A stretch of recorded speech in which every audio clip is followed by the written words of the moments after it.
پہلا ہے اہل و عیال ذکر سے غافل نہ کر دے۔ قرآن مجید میں اللہ تعالیٰ فرماتے ہیں یا ایھا الذین آمنوا لا تلھکم اموالکم ولا اولادکم عن ذکر اللہ، اے ایمان والو تمہارا مال اور تمہاری اولاد تمہیں اللہ کی یاد سے غافل نہ کر دے۔ آپ دیکھیں آج انسان غفلت میں پڑتا ہے تو کام کاروبار بزنس کی وجہ سے، اموالکم، یا پھر پڑتا ہے تو اپنے بیوی بچوں کی وجہ سے۔ یہ دو ہی چیزیں ہیں جو انسان کے لیے غفلت کا سبب بنتی ہیں۔ کیسے؟ اب ذرا غور کیجئے گا۔ مثال کے طور پہ شادی بیٹے کی کرنی ہے تو بیٹے کی شادی میں اتنی مصروفیت، نمازیں قضا کر بیٹھتے ہیں، شادی میں اتنی مصروفیت کہ باقی دینی کام ایک طرف رہ جاتے ہیں۔ پھر ذرا دیکھیے کہ شادی سے پہلے سب روٹھے ہوئے رشتہ داروں کو منا لیتے ہیں۔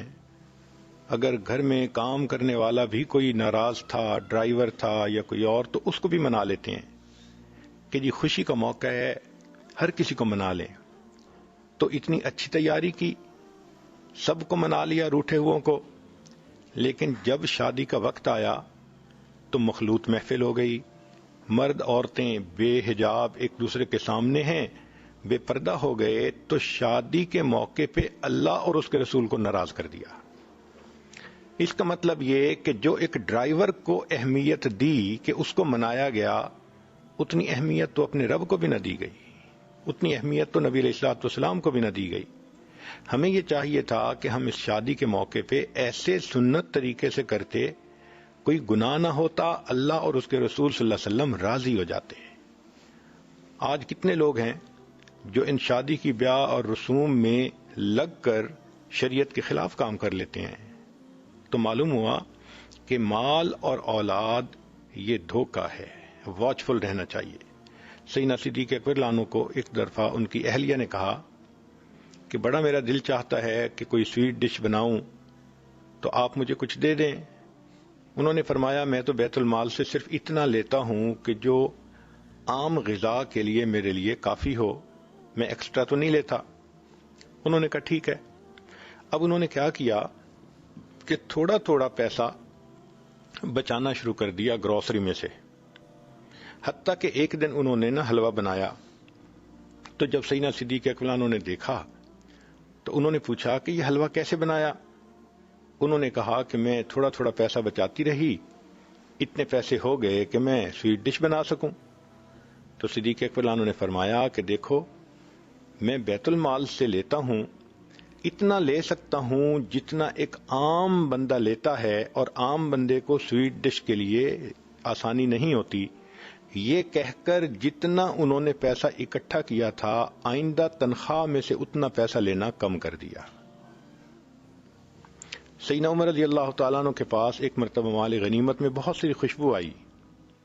تقسیم کرنے کا وقت آیا تو آپ کی بیوی نے کہا کہ حضرت میں خوشبو تقسیم کر دیتی ہوں۔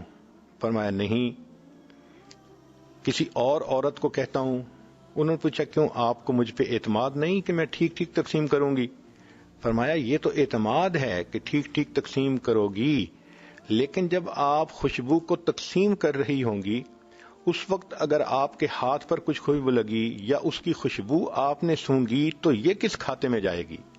میں یہ بھی نہیں چاہتا کہ امیر المومنین کی بیوی خوشبو میں سے تھوڑا سا بھی زیادہ حصہ حاصل کرے۔ سوچئے کہ وہ لوگ اس معاملے میں کس قدر محتاط ہوتے تھے۔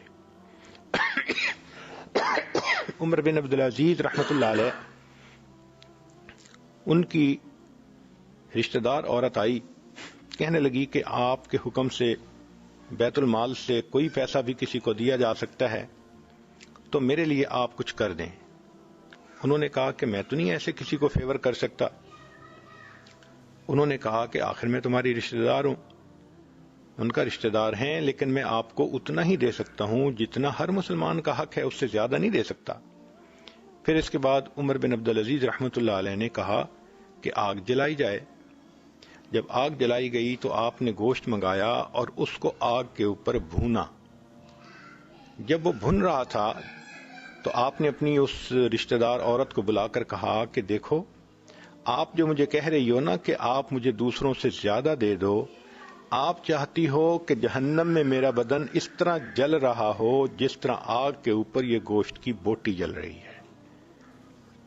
تو پہلا غم کہ اہل و عیال ذکر سے غافل نہ کر دیں، اور دوسرا غم کہ دنیا آخرت سے غافل نہ کر دے۔ فرمایا وَمَا الْحَيَاةُ الدُّنْيَا إِلَّا مَتَاعُ الْغُرُورِ، یہ دنیا کی زندگی تو دھوکے کی متاع ہے۔ چنانچہ ہاروت اور ماروت جو جادو لائے تھے، جب وہ جادو لوگ کرتے تھے تو یفرقون بہ بین المرء وزوجہ، اس جادو کی وجہ سے خامد اور بیوی کے درمیان فاصلے ہو جاتے تھے، جدائی ہو جاتی تھی۔ لیکن یہ دنیا ایسی جادوگرنی ہے کہ جس پر دنیا کا جادو چل جاتا ہے، یفرق بین المرء وربہ، یہ بندے اور اس کے رب کے درمیان فاصلے ڈال دیتی ہے۔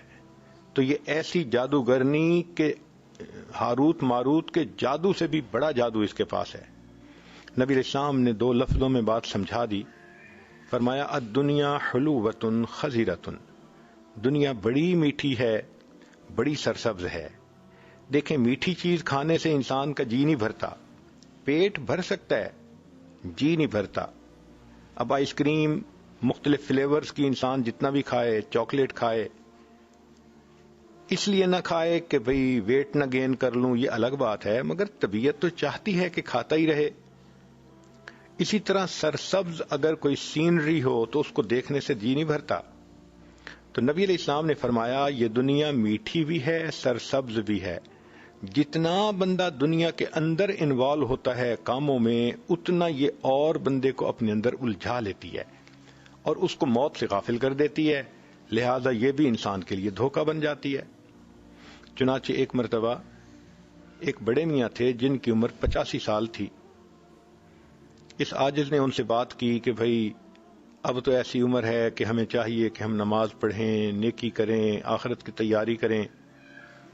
تو میری ساری بات سننے کے بعد اس بڑے میاں نے اپنے گھٹنے کو پکڑا اور کہنے لگے کہ پیر صاحب اس گھٹنے میں ذرا درد ہے، دعا کرو یہ درد ٹھیک ہو جائے، پھر میں نماز شروع کر دوں گا۔ اب جو بندہ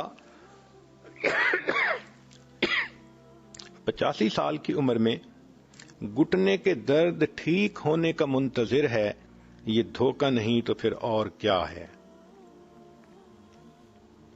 نوجوان بچی کو کہیں کہ نماز پڑھو، آگے سے جواب ملتا ہے میں کون سی اماں دادی بن گئی ہوں۔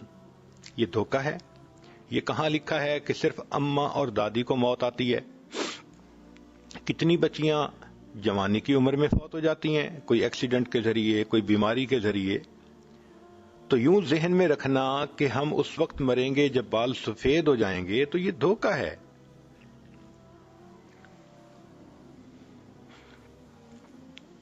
ایک مرتبہ میدان عرفات میں وقوف عرفہ کا وقت تھا، سب لوگ دعائیں مانگ رہے تھے۔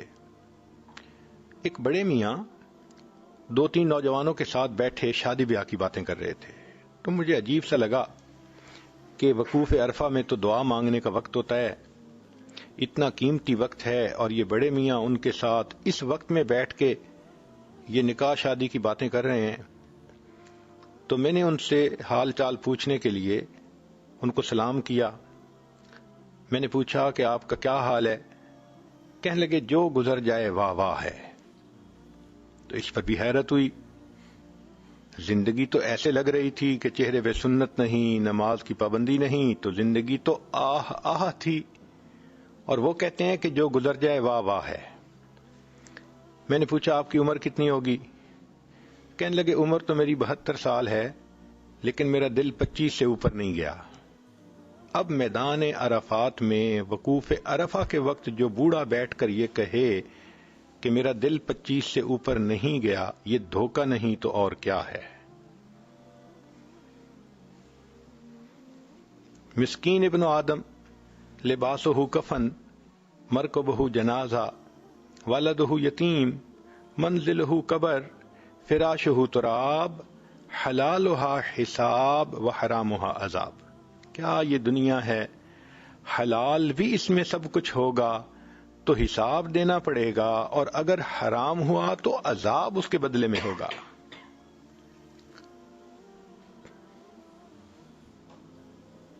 تیسرا غم ہر مومن کو یہ ہوتا ہے کہ شیطان اعمال کو باطل نہ کر دے۔ چنانچہ شیطان ہمارا دشمن ہے۔ قرآن مجید میں رب کریم نے فرما دیا، ان الشیطان لکم عدو فاتخذوہ عدوا، یہ شیطان تمہارا دشمن ہے، تم اس کو دشمن ہی بنا کے رکھو۔ اور یہ شیطان ہمیں خیال ڈالتا رہتا ہے گناہوں کے، اور چونکہ ہمارے اپنے نفس کی اصلاح نہیں ہوتی تو ہم شیطان کے آئیڈیا کے پیچھے پڑ جاتے ہیں اور گناہوں میں لگ جاتے ہیں۔ ہمارے مشائخ کو اللہ رب العزت جزائے خیر عطا فرمائے کہ انہوں نے کھول کھول کے بتایا کہ شیطان انسان پر کیسے حملہ کرتا ہے۔ تو آج ذرا اس بات کو تسلی سے سن لیجئے کہ شیطان انسان کو 3 طرح سے دھوکہ دیتا ہے۔ سب سے پہلے، جب انسان نے کوئی نیکی کا کام کرنا ہوتا ہے تو ذہن میں ڈالتا ہے اچھا پھر کر لیں گے، توبہ کرنی ہے، ہاں پھر کر لیں گے، نماز شروع کرنی ہے، اچھا پھر کر لیں گے، یعنی اس موقع پہ نہیں کرنے دیتا۔ چنانچہ ایک مرتبہ ایک صاحب ملے جن کی عمر تقریباً 65 سال تھی۔ میں نے ان سے بات کی نماز کے بارے میں کہ آپ شروع کیجئے، اب تو ریٹائرمنٹ کی ایج آ گئی، آپ فارغ ہوتے ہیں اور اللہ نے آپ کو خوب مال پیسہ دیا ہے، آپ کو کوئی رزق کی پریشانی بھی نہیں۔ تو انہوں نے اپنے پوتے کو اٹھایا ہوا تھا جس کی عمر تقریباً کوئی 1.5 سال تھی، تو اس کی طرف اشارہ کر کے کہنے لگے، حضرت میں نے عہد کر لیا۔ میں نے پوچھا کیا؟ کہ یہ عہد کر لیا کہ میں اپنے اس پوتے کو حافظ بناؤں گا، اور جس دن اس نے تراویح کی نماز کرنی ہے شروع میں، اس دن نماز کی ابتدا کر دوں گا۔ اب یہ دھوکہ نہیں تو اور کیا ہے؟ بھئی بتائیں، آپ کا پوتا اتنا بڑا ہوگا کہ یہ حافظ بن جائے گا، پھر کیا اس وقت تک آپ بھی زندہ رہیں گے؟ کیا شیطان نے ذہن میں ڈال دیا کہ جی میں بچے کو، پوتے کو پہلے حافظ بناؤں گا، پھر جب یہ تراویح کی نماز پڑھانے لگے گا تو اس کے پیچھے جب میں نماز پڑھوں گا تو بس پھر میں نماز کی پابندی کروں گا۔ تو یہ دھوکہ ہے کہ وہ ذہن میں ڈال دیتا ہے۔ کتنے لوگ ہیں ان سے اگر بات کریں کہ آپ یہ کام شروع کریں، وہ جی میں نے نیت کیتی ہے، بس انشاءاللہ حج پہ جانا ہے، پھر میں نے بالکل نیک بن کے لوٹنا ہے۔ تو شیطان موقع پہ فی الفور توبہ نہیں کرنے دیتا، آگے ٹالتا ہے۔